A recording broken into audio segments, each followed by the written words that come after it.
All right, so for those of you who are new, welcome to Mastrius. And actually, if you're not new, welcome back. I'm Julie. I'm an artist and one of the founders, and this is Bonnie Zahn Griffith. She's one of our masters, very talented. And this painting challenge is a pretty fun event. So today we're going to watch a demo from Bonnie. You would have seen the reference photo. I'll share it in the chat here momentarily. And for about an hour, she's going to demo for us, and we can pelt her with questions as we go. And then you can either paint along or you can watch, whatever you like. And then next week, we're going to get back together, same place, same time, I think even the same link. And we are going to look at everyone's paintings. So you have all week to do the painting if you'd like. We would love for you to take your artistic license and make it your own. You can paint it in any medium you like. And you can use the reference photo. You can use Bonnie's painting as inspiration. You feel free to change it or to keep it the same. And then you can submit your painting at the end of the week or whenever you're done. And then next week, we're going to get together and we're going to look at everyone's paintings. And it's really one of my favorite events because we get to see all the differences and all of the unique takes on the same scene. And it's so fun to celebrate our unique artist voice and style. So, and we do have some prizes next week, not for best paintings. We don't do that at Mastrius, but we'll have a painting apron for a Mastrius member and a recording library membership for a non-member, which is gold. I'll talk more about that later. But anyways, so if you have questions as Bonnie is demoing, please either turn on your microphone and ask or just pop it in the chat. And we have about an hour with her. All right, Bonnie, welcome. Thanks. Yeah. Thanks, Julie. Yeah, this is going to be fun. I've painted this painting a couple of times in some different mediums. I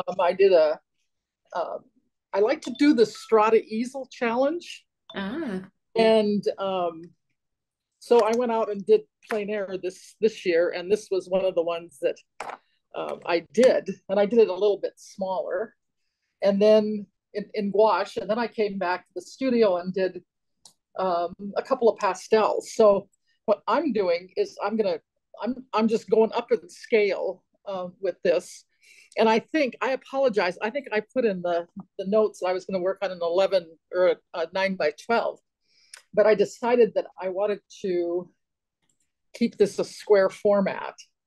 And so anyway, but you can easily do this in an 11 by 14 as well. You can just extend things out there a little ways, or crop your paper. But I always start with is my little sketches. These are important. I redid these last night, just kind of a notan and a little simple value study with a couple of different values. And so what I'm going to be working on a sanded surface. I'm going to be using pastels today because that goes really quick for me. And really the application is a lot the same with oil. I pretty much work dark to light, but sometimes I go light to dark. It's this art business we're rule breakers. Absolutely. and that's important. So this is a sanded paper. It's called UArt. It's a 400 grit sanded surface. It's one of my favorite papers. There's another one that I really like, and it's called Lux Archival. It's a white sanded paper that's also a 400 grit. It's a sanded surface that's put on like a rag, cotton rag base, which is really a lovely surface to work on. Anyway, but this one I did on pastel matte, which has a very soft feel to it, and it comes in all these beautiful colors, and it's almost like a velvety texture to it, but it holds an amazing amount of pastel. And what I love about this paper is that it's already toned. So you don't, you don't have to put a wet medium on top of that if you're, if you're going to, like on this one, I'm going to do a, I'm going to tone this with alcohol and hard pastel. So this pastel map, that wine colored one that I showed you, is really great, especially if you're going to be doing plein air, because you don't have to tone your paper. You just kind of pick your color, and it comes in wonderful colors, anything from white to gray to blues to wine to a dark foresty green. I think there's like a yellow, like a real maize color, and so there's just some really beautiful colors. So I'm going to go ahead and put some pastel down on this surface. I just really roughly sketched out what I'm going to be painting, and I like to use, if I can, I'll tone my paper like with a red, especially if for areas that are really dark, and it's just a nice texture, gives it a nice underpainting, and then you can let some of that pop through. What color of red is it? Is it a? This is a Holbein, and it's just red. It's kind of a it's a little bit of a bluish red, and then I'm going to put some purpley in here.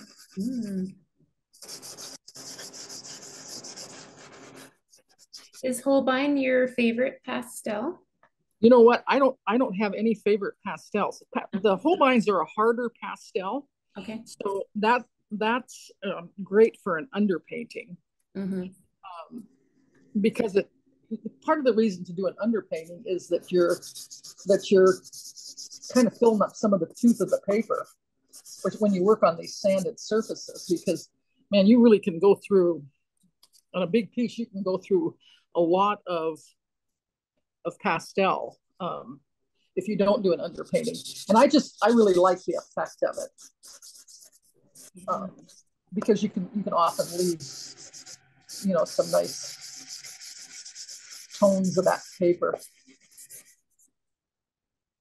And then I just take an old, or a brush that I don't care about, an old oil brush that's, still has some good life to it, but this is sanded paper, so it's going to ruin a nice brush.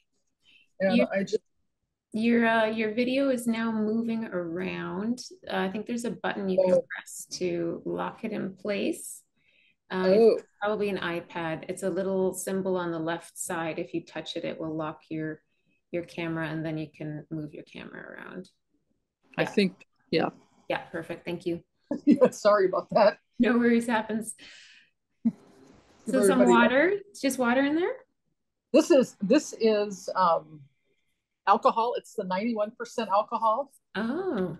Now, there isn't any magic to using 71% or 70% or 90%, except for the fact that the higher the percentage is, the quicker it's going to dry.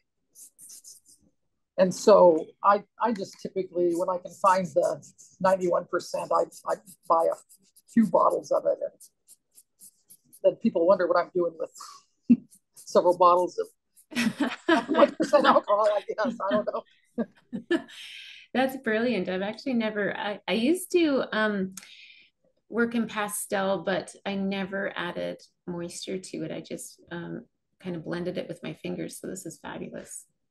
Yeah, so I'll blend with my fingers too, once I start putting the soft pastel on. Oh, sure. But this is just getting some, base color down. And, like when I'm out in the field doing plein air work too, if it's in the summertime and, I'm painting a big green field, I sometimes will just tone the whole paper a nice red, because it's, a complementary color. And that's kind of my approach when I'm doing the underpainting. Okay.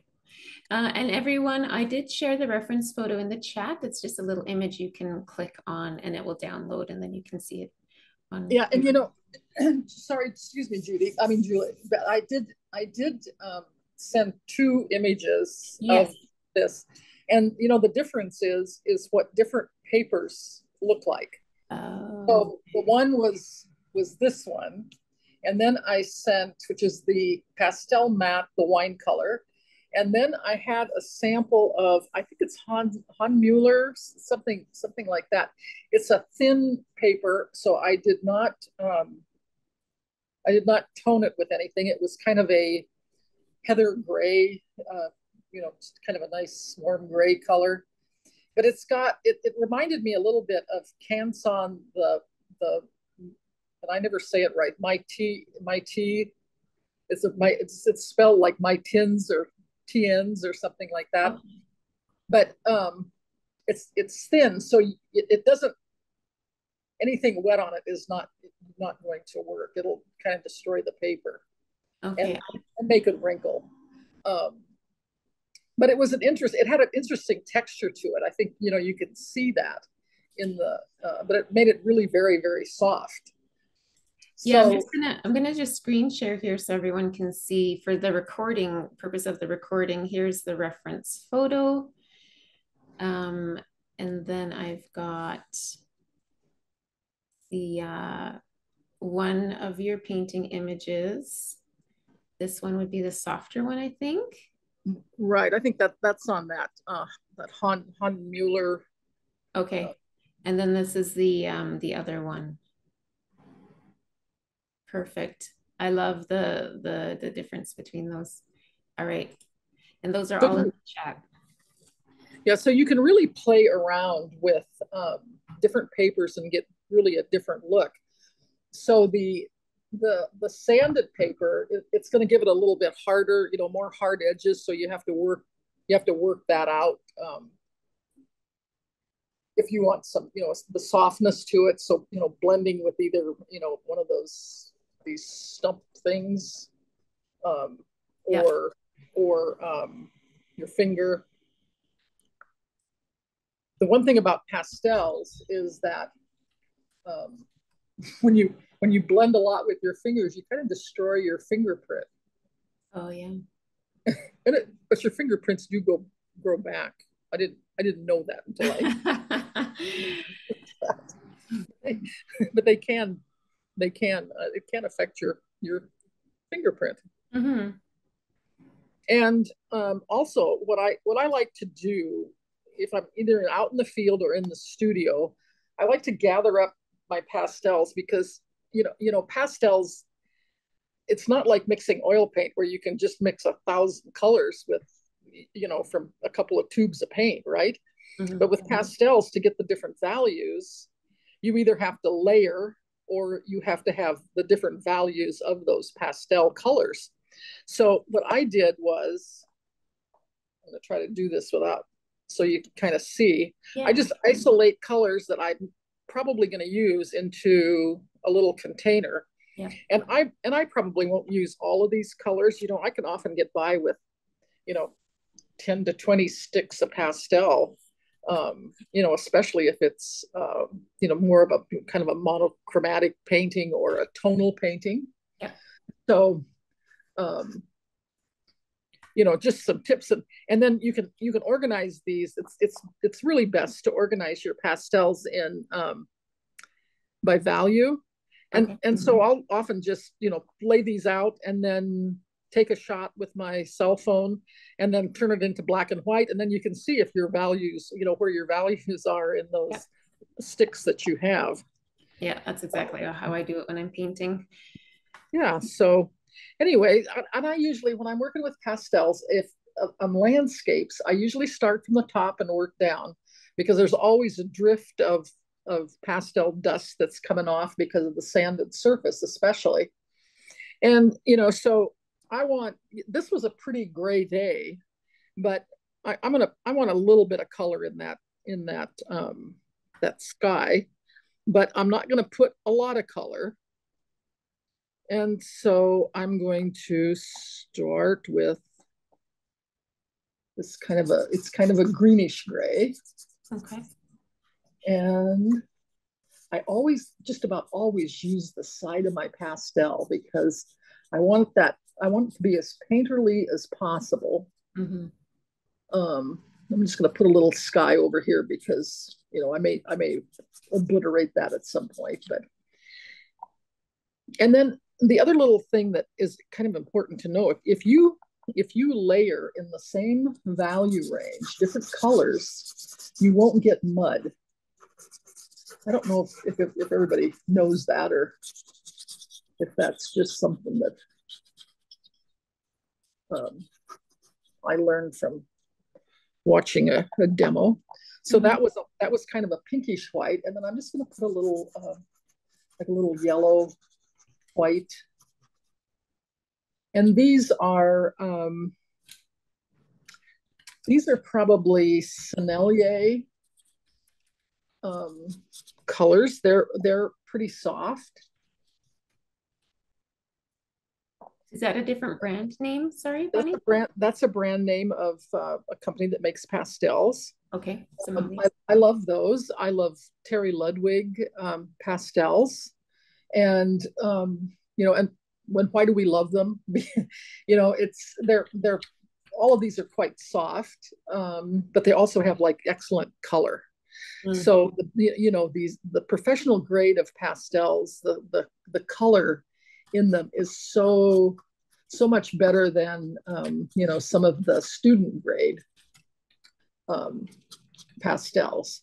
Gotcha. But I do want to tell you about a pastel set that, if somebody's exploring pastels just for the fun of it and to see if they kind of like it, the company called Color Block makes pastels that are they're non-toxic, and you can get a set of, I think it's like a set of 100 or 120, and they're like $60 on Amazon. Oh, okay. So and it's Color Blocks. It's spelled CLOUR, and they make all kinds of different art products and sets and stuff. But I did some demos for them, and those pastels really are quite nice. And in fact, I've got some that I use consistently. But with the smaller pastel, or with the the less expensive pastels, there's more additive in the pastel itself when they make them, and so you don't get these really rich colors. Because like look at this color. Is that just like to die for? And they're so dark and so rich. These are Ludwigs. Nice. And so I really love those. Now, can you work on there when it's wet, or would that just not work? So if you noticed, I was putting my hand on here. Yeah. That when it's dry, the coldness of the alcohol leaves, and you don't get residue on your gloves. Sure. So away we go. So the sky, I'm pretty happy with the way the sky's looking. It's like I said, it's kind of a tonal gray day, and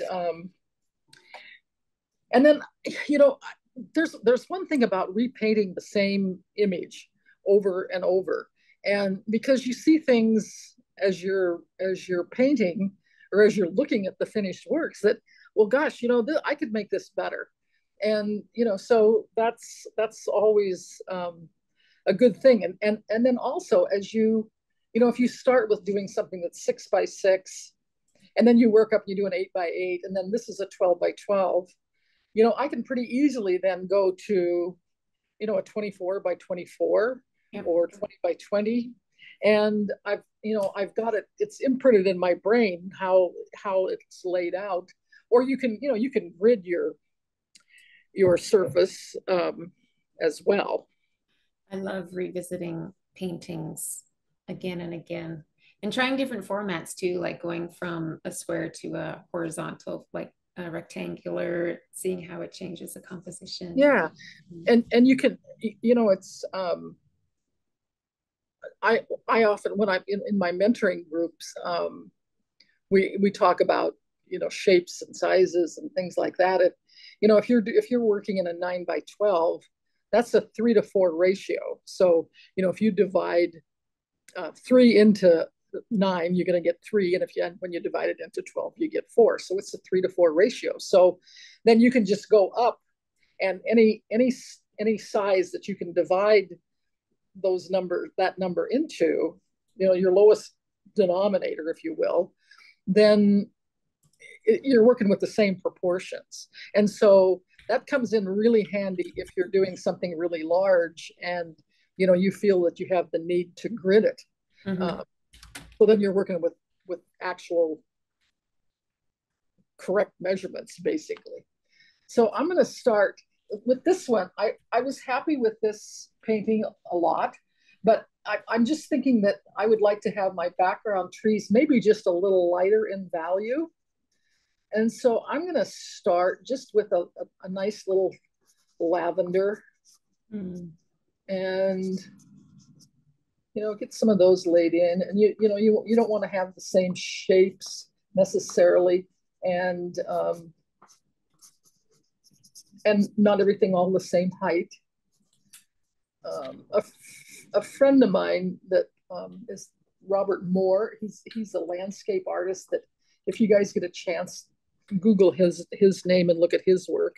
Okay. He works in oil. He works giant, like 98 by 98 in inches, and he's also colorblind. No way. Yeah, and so he has somebody that organizes his paints for him. But man, his values are always right on. But he does some really pretty amazing things. Yeah, I'm just looking at it. It's gorgeous. Yeah. And anyway, he always says, yeah, when you're in your trees, you want to make mittens. You don't want things that are all the same shape. So I always think when I'm doing my background, I'm making mittens because they're unusual. Like this could be a mitten, right? I just shared the link. Yeah, his work is great. If he teaches, I'll reach out to him. He teaches. He has he's an Idaho artist as well, and he does have classes, I believe, at his studio. But he also teaches, I believe, at the Scottsdale Art School, I think. Oh. So anyway, that was a light, and then this is a gray. That's really kind of a neutral gray, but I'm kind of liking these values, and then I'll go in with maybe a little darker gray, to get some depth in there, in and around some of these guys. And this is a little bit of a reddish lavender. The other ones were a little bluer. Let's see.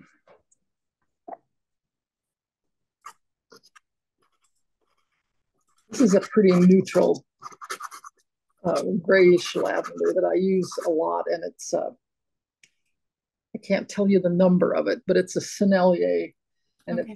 It's a great shadow color, like on asphalt.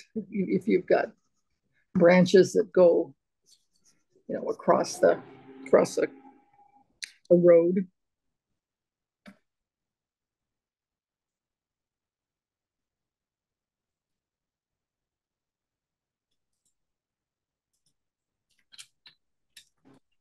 If anyone has questions, feel free to unmute and ask or pop it in the chat.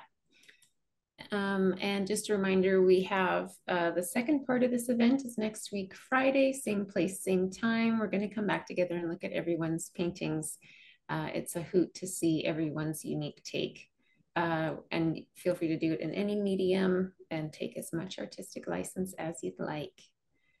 Yeah, I'm really anxious to see what you guys all come up with, because it's pretty fun to see everybody's interpretation. Yeah. I always think about, I've gone to some of these plein air events, and there'll be somebody painting, and you drive up and you're going to paint maybe a different direction, and they come over and they scold you because you're in their spot. And it's like, really, everybody is going to, you can line up 10 artists and paint the same subject, and everything is going to be different, right? Everybody's going to have a different take on it. Yeah. You know, I mean, there's the thing about mediums and that are going to be different. And we have a comment by one of our guests. I have trouble creating depth. I love the colors on my piece, but it looks so flat. What can she do? You just have to adjust your values. So if you don't have you know, if it's too much in the mid-tone, then you've got to add some darks and some lights to that. And you know, sometimes a good thing to do is when you're creating your base colors is, well, first of all, you know, do the value study and then assign numbers to your values, 3 to 4 values. And then you know, everybody should have a grayscale, you know, from 1 to 10, and then match your colors off of that. And so you have some variation in your values, and it'll work. You know, I may come in with a little darker value here, just to kind of set some of those trees back a little bit more even, and give them a little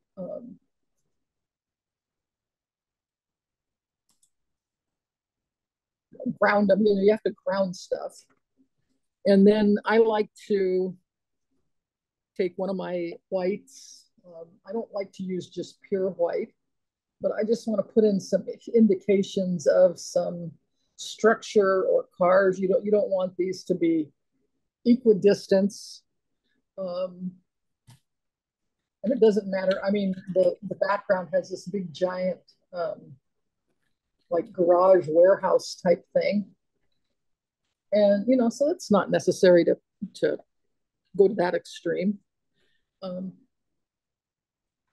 only time that you really have to do that is if you're doing a commission or something where you're painting something that somebody wants to look exactly, you know, how it is in their world.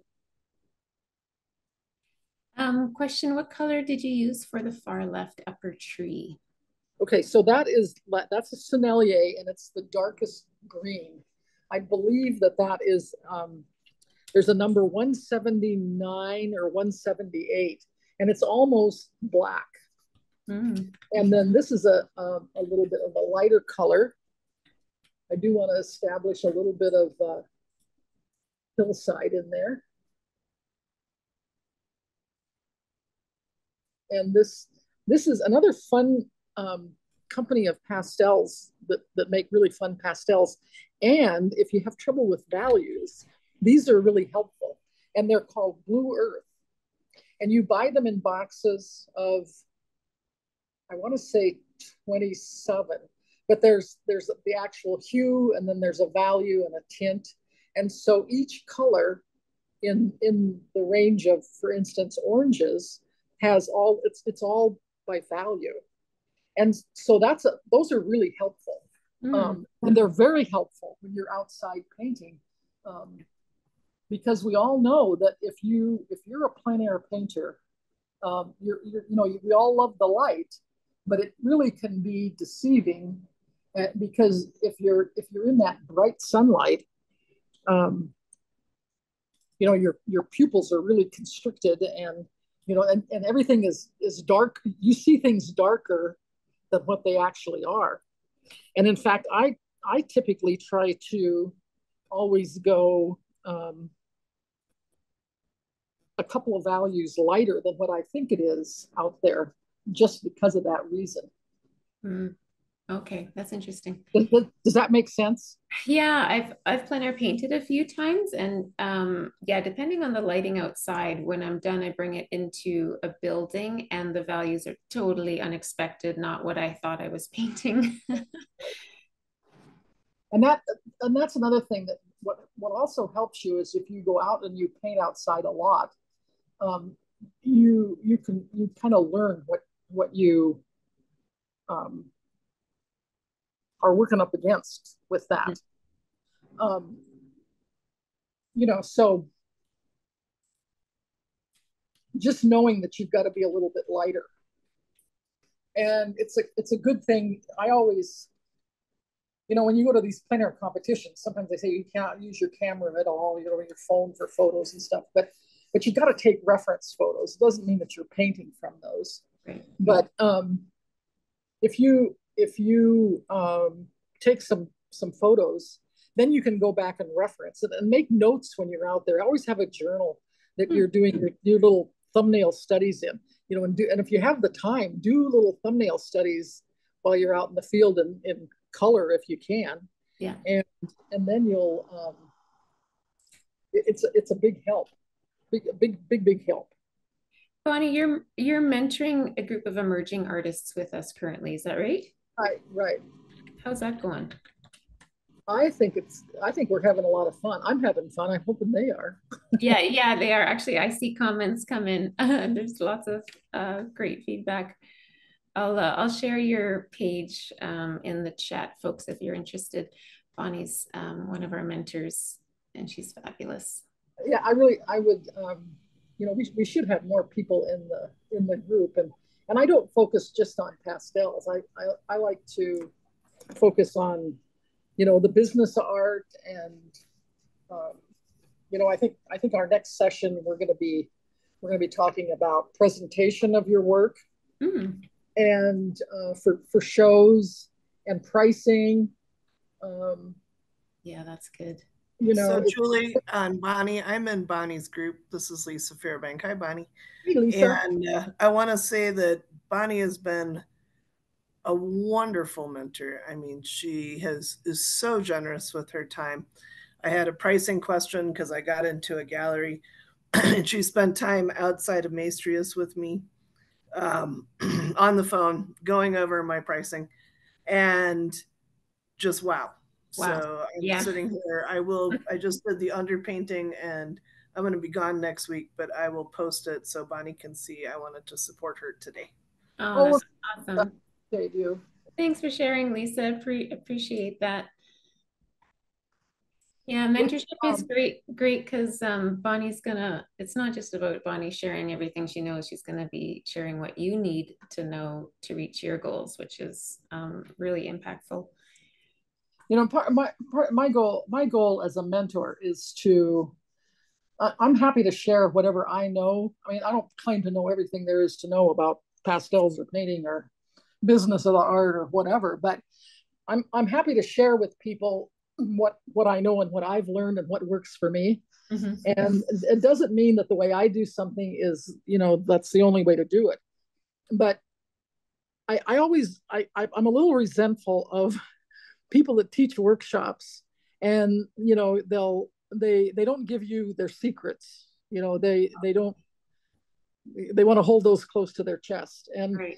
You know what I think that people give people whatever you can, because ultimately if they're really dedicated to the art, they're going to find their own way. I mean, they may paint like you for a while, but they're going to find their own way ultimately. Yeah. And so give them the tools that you can. Mm-hmm.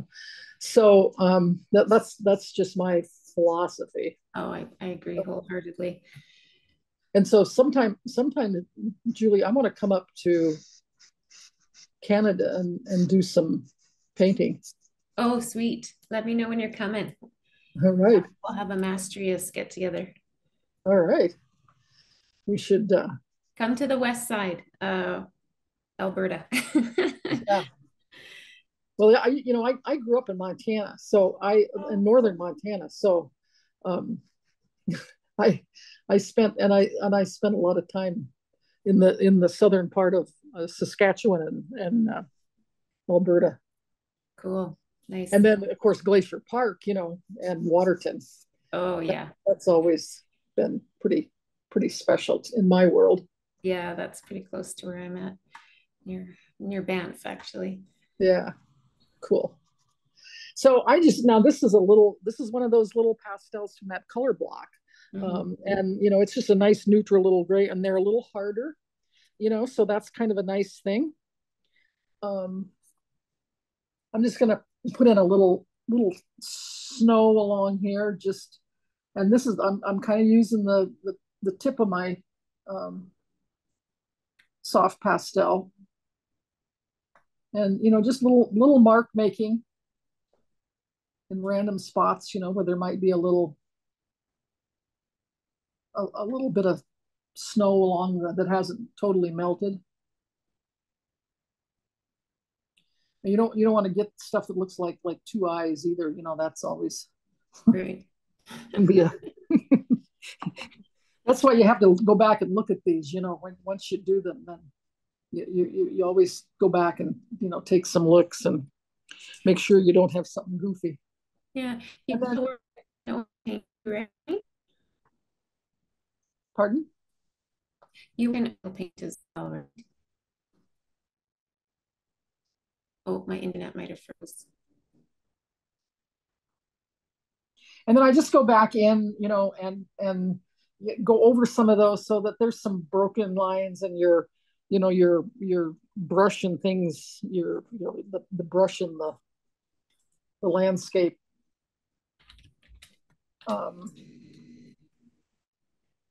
It has some dimension to it. And I like to get a little red in there. There's some great reds out there in brush in the winter time. I don't know what it is, but there's something. And then I'm leaving a few little spots with where the underpainting is coming through. And then so I'm going to work down into this big area, and I'm going to take I want to get some of this really dark color in here, and then I'm going to work outward from that with my lighter values.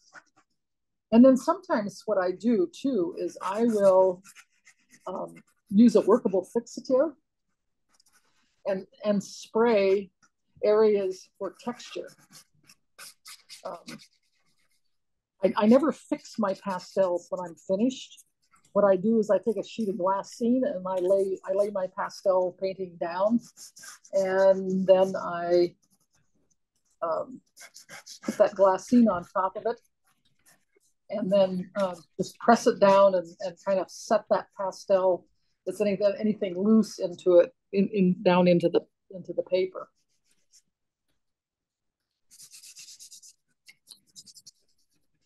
Some of this nice, it's really cool dark lavender up here.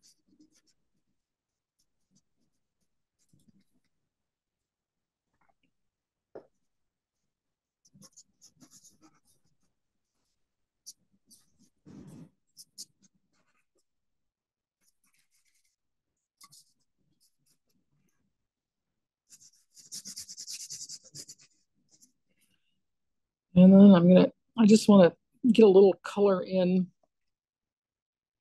where my little bit of water is.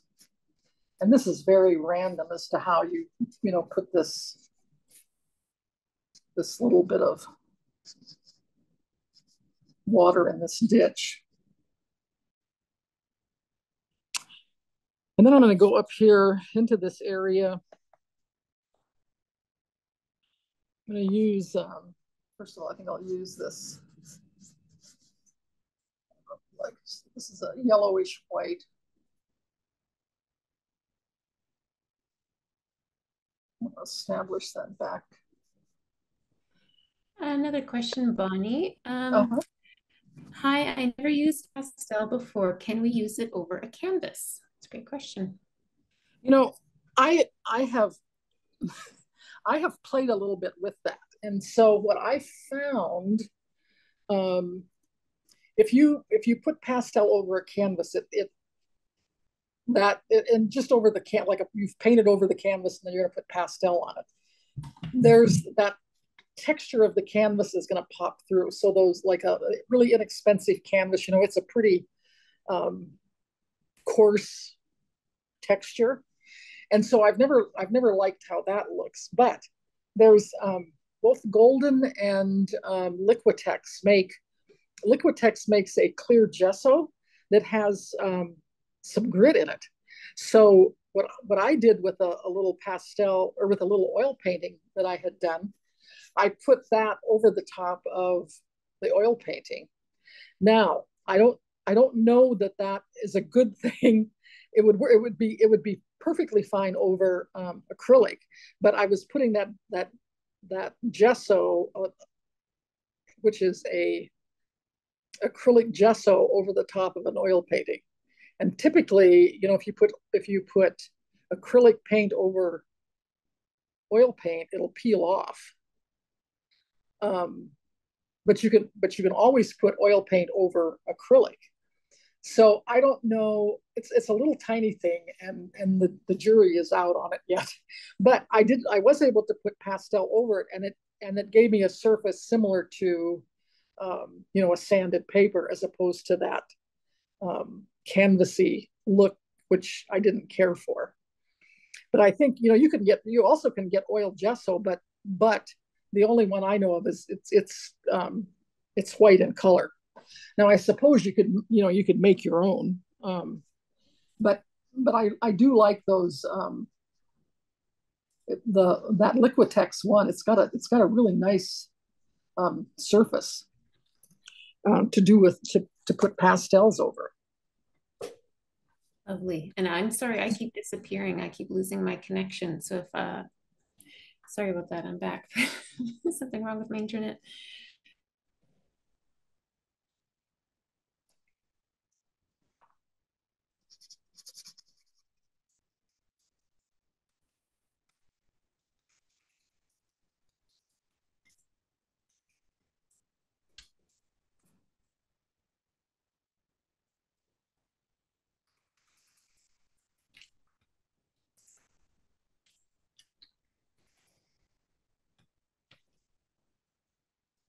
So and then with pastel also, the direction that you make your stroke, it's what brush strokes do for wet medium.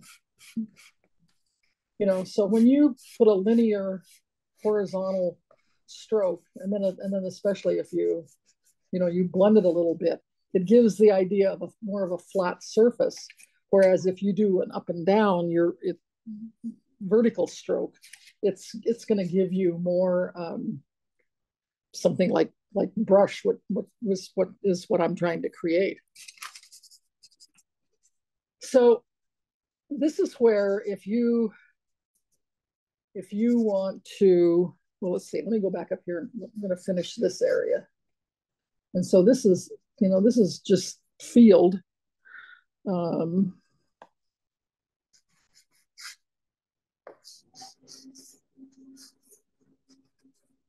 Winter field, there's not much color in that,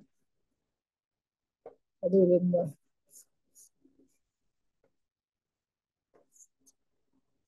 a little bit of snow.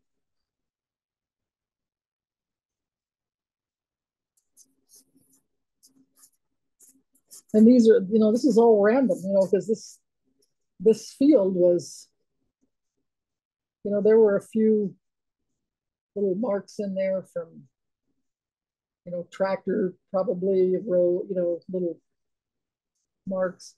And with this soft pastel, often I'm just making the marks with the edge of my fingernail, so it'll give it that sense of, it's mark making.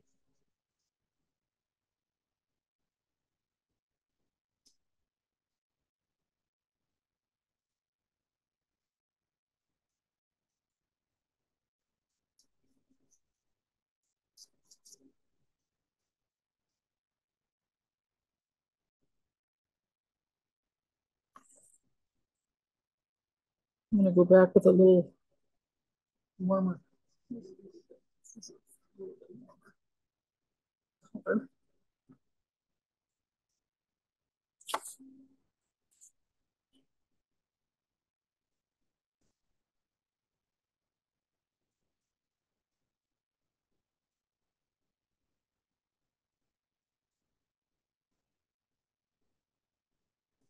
And by using a light touch, you can if you just kind of gently drag your pastel, you'll get a like a real broken line, and that can be a nice effect depending on what you're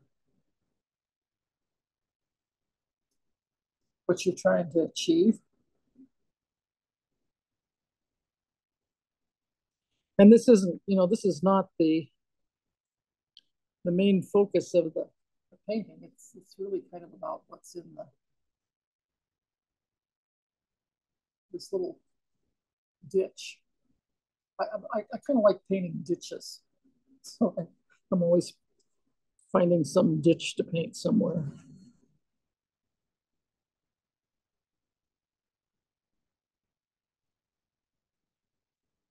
And when as you're mark making, you want to do things that that kind of draw your eye down into the area of interest, which is this little creek area.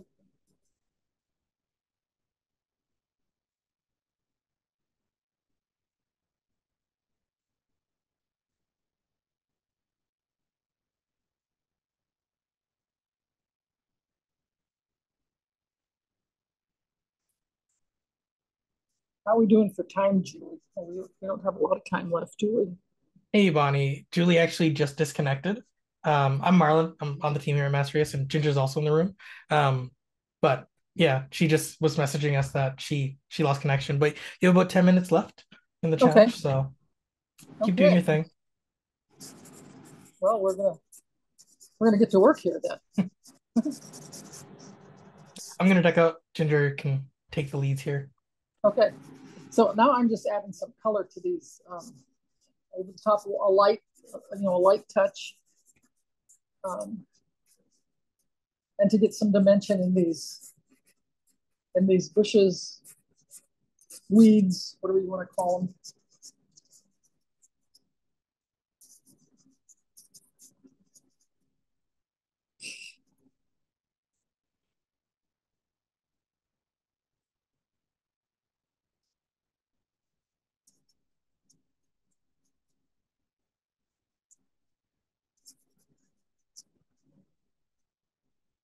These are all pretty soft pastels. I think this might be a Richardson. They make some nice pastels too.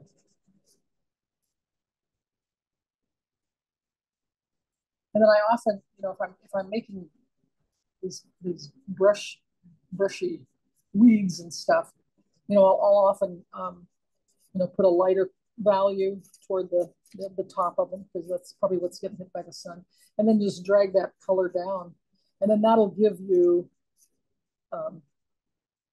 it's that visual of shrubs and brush and things like that. Bonnie, someone has a question. Am I able to ask you something? Sure. Edna is wondering, do we have to put pastel pieces under glass to protect it like watercolor? Yes. Yes, because you can, I could take my hand and just wipe this totally off, right? So it's got to be protected by glass. The nice thing about pastel is that it is pretty light, fast in general terms. I mean, comparing other media, but yeah, you still have to. It still has to be protected, and I use a couple of different glasses. I use either museum glass, or there's another brand of glass that's called, it's the same brand that makes museum glass. It's TrueView, but it's a product called UltraView. So it doesn't have the 100% UV protection, but it's a nice thin glass, and it doesn't matter whether you flip it either side you can use, because it doesn't have the coating that museum glass does. So I really like it, and it's a little less expensive than the museum glass. But yeah, you gotta protect it, and I keep playing with different things to try to figure out how you could do pastels and not have to put them under glass, but you've got to fix them somehow to make that happen. And I mean, anytime you put fixative or anything on pastel, what happens is that it alters the color. So that's the problem.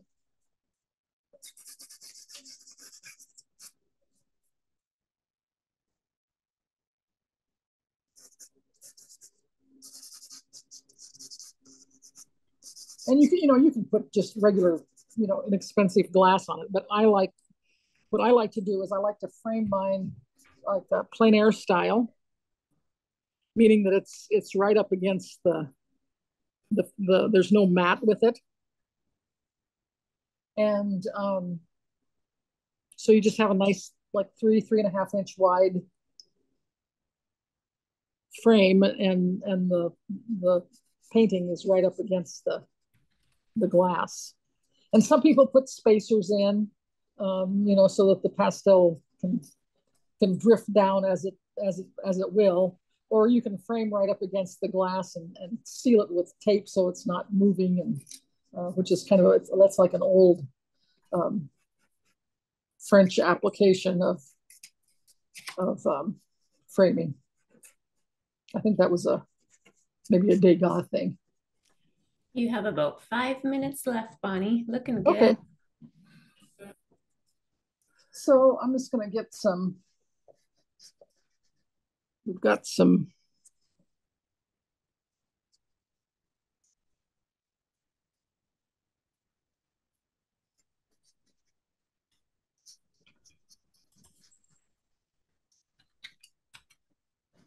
Get a little snow down here in this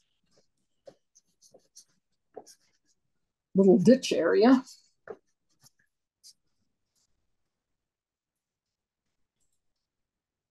Yeah, I've painted ditches. I mean, they just have, they just kind of take you on a little journey, and that's always part of my goal, is to find things that are, gonna kind of take the viewer on their own trek, right? And I had painted a ditch in Montana, and I was just pulled off the side of the road. And this old pickup truck drove up, and this guy said, "Oh, you're painting my ditch." I never thought my ditch was a pretty thing to paint, but man, this is beautiful. That's awesome.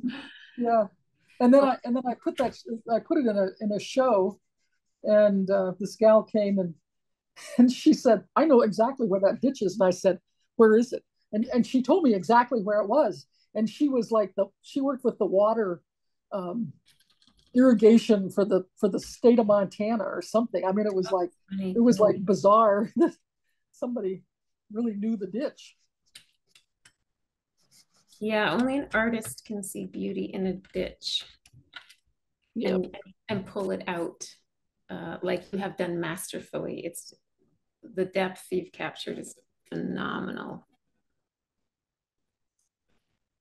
I'm just putting in the chat, everyone, the email address to send your images to when you're done your piece is ginger@mastrius. Oh, I didn't even put in there right. Let me try again.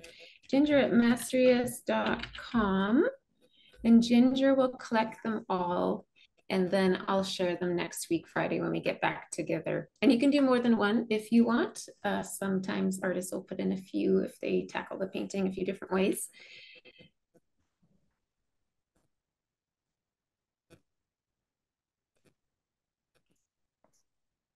And you'll also get a reminder email next week with Ginger's email address too.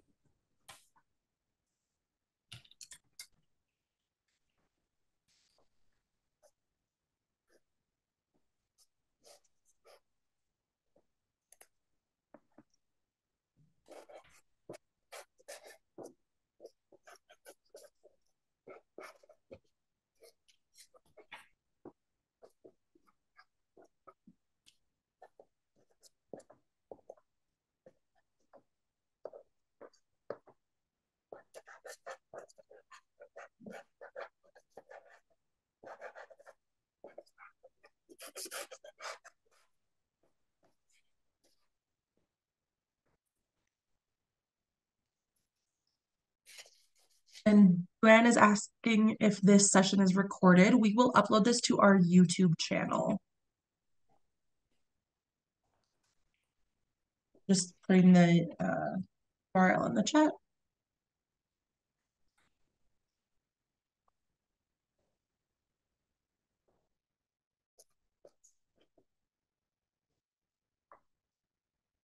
And I'm just, now I'm just trying to contour a little bit around those little bits of water that's there.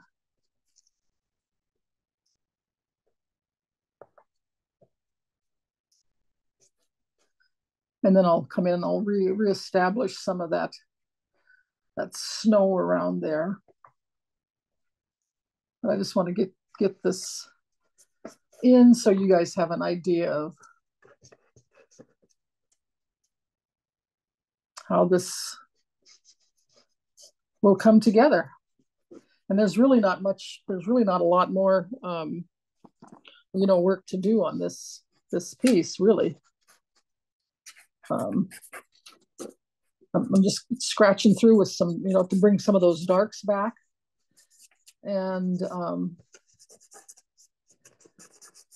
then I will take a lighter value and, create some, kind of calligraphy lines. And I always like to, I just kind of roll my pastel so I get some kind of uneven strokes to it. We are at the hour now, Bonnie. Are you okay if we wrap things up now? That's fine with me. Right. Unless you want to go longer. That's okay. And you can always send me your finished product and I will post it next week when we go over everyone's entries.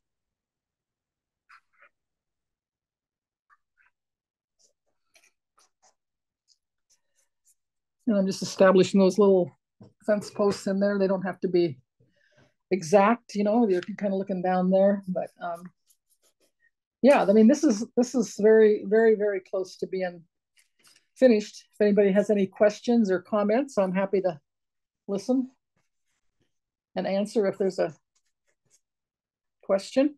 We've got lots of thank yous, and this has been so much fun.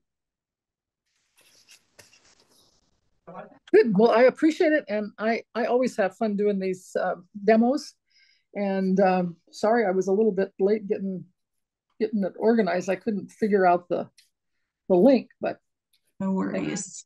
Thankfully, somebody led me out of my strayness. No, thank you so much for doing this, Bonnie. And yeah, we can't wait to see everybody's entries next week. That's really a really fun part of the painting challenge, is seeing how everyone interprets the painting differently. So thank you for providing us with this inspiration. I appreciate it. It was very much fun, and I appreciate everybody coming and watching. And I guess we'll see you next week. We'll see you next Friday. Next Friday, we'll see everyone here. Have a great week. Yeah, you too, Bonnie. Thanks so much. Bye-bye. Bye.